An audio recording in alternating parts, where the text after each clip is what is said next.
Well, good evening, my narrow-minded friends.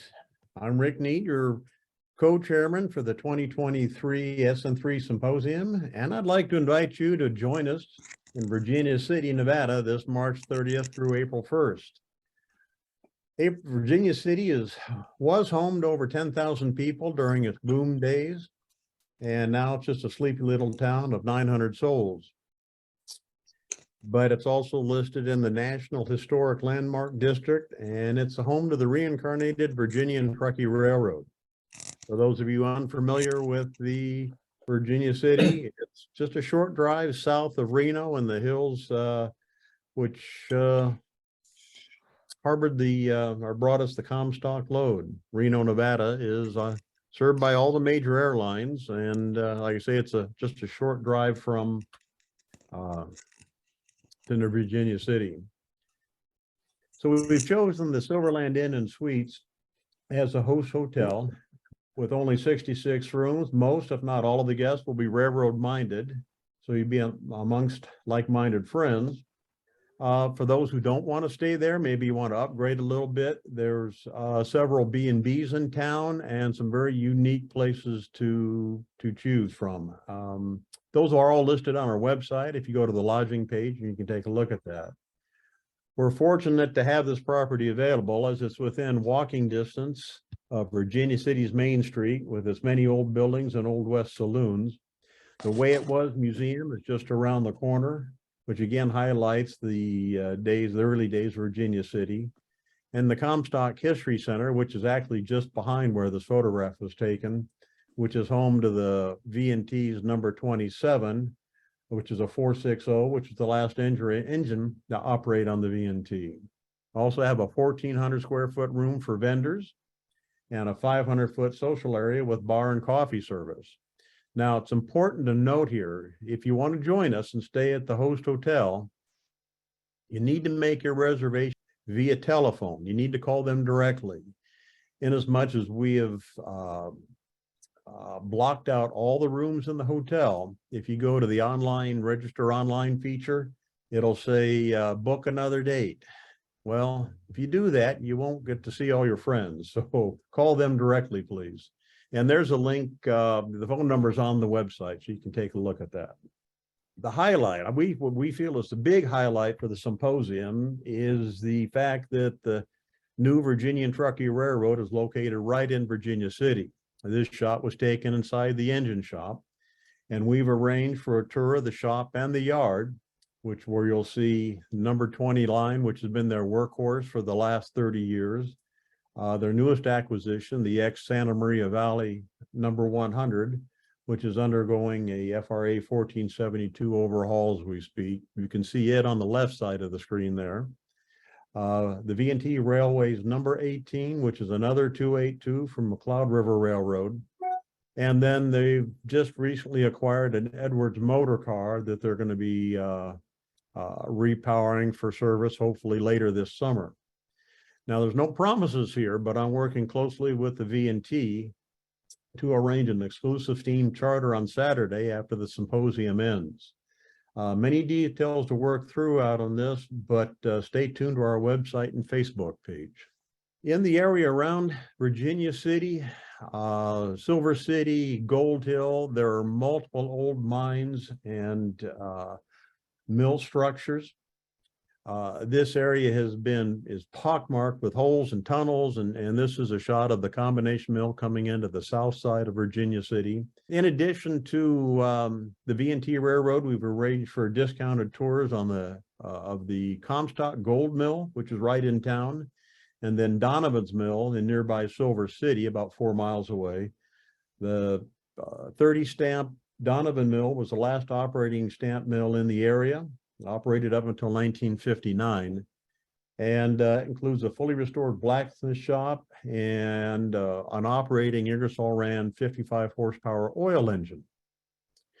The whole area is just full of turn of the century and older structures and buildings, some restored, some in a state of decay. That wooden coach, or remnants of, is in the yard of the V&T Railroad. And that shot on the left is the inside of the V&T Railways number 18. So lots to see there in the 12-inch to the foot scale. That's a familiar shot. That's Nighthawk, Brian Ellerby's layout. It's coming home to Dayton, Nevada here in the next couple of weeks, and that's going to be reassembled and open for display. We've also got some other layouts to see in the Reno area, two very, very nice HO scale layouts. So I'm going to have some things to see there and things to do. As an attendee, what can you expect to see and do? Well, first off, it's going to be a small, friendly venue where you can gather with your like-minded friends. Almost all of the activities are close by. Tour sites and layouts are relatively close by.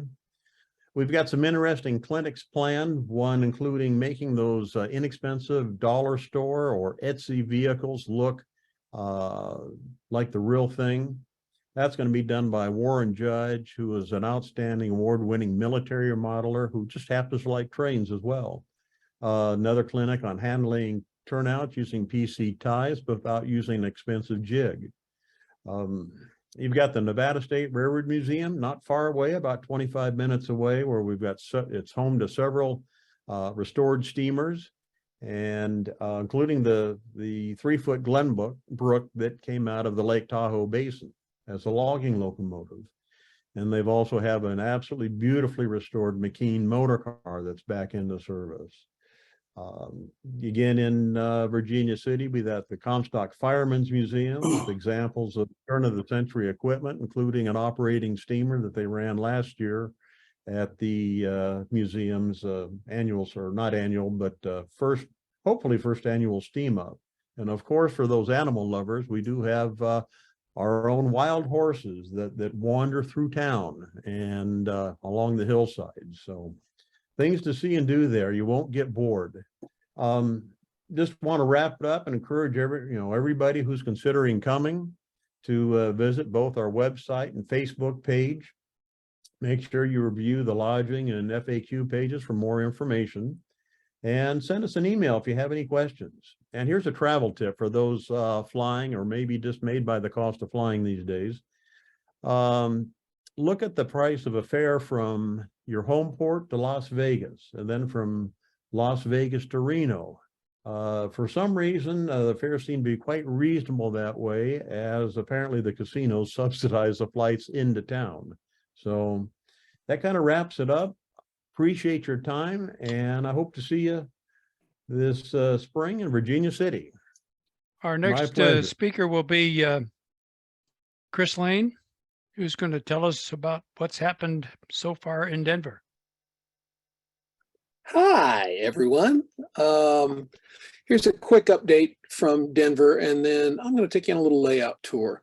Our convention hotel, as threatened, has in fact sold out, and we will monitor it because, as we know, rooms come open as we get closer to the convention. But as of today, it's sold out. But fear not, there are over 1,000 rooms within a 2-mile radius of this hotel, including a couple that are literally within walking distance. So you will have no problem getting a room right by the convention center / hotel if for some reason you haven't already gotten into the convention hotel.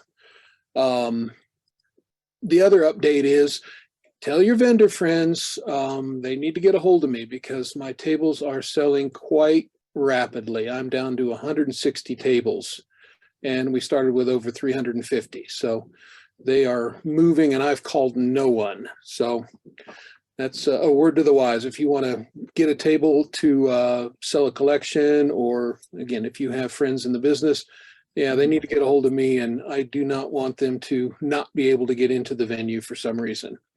But just, I'll give you a quick update on the layout. We had planned on having about 30 layouts on tour. As of today, we have 35 confirmed, and we believe we'll have upwards of 45. And some of the, Bill did send some of the layouts that I was going to talk about: Jim Trowbridge's, Art Lortz, Dan Rapps, and Gary Wattenberg. So the slideshow before the presentation showed some of those layouts. And but if you've got any questions, contact me directly, and I'm looking forward to seeing everybody in Denver. But yeah, we expect to have hundreds of walk-up people in Denver. However, if you want to save a couple bucks, you're going to want to get pre-registered before June. That's the price goes up in June. So if you're being thrifty, and we all are, June is your deadline to go ahead and get registered. All right. Well, thank you, Chris. And we You look bet. forward to another report next month.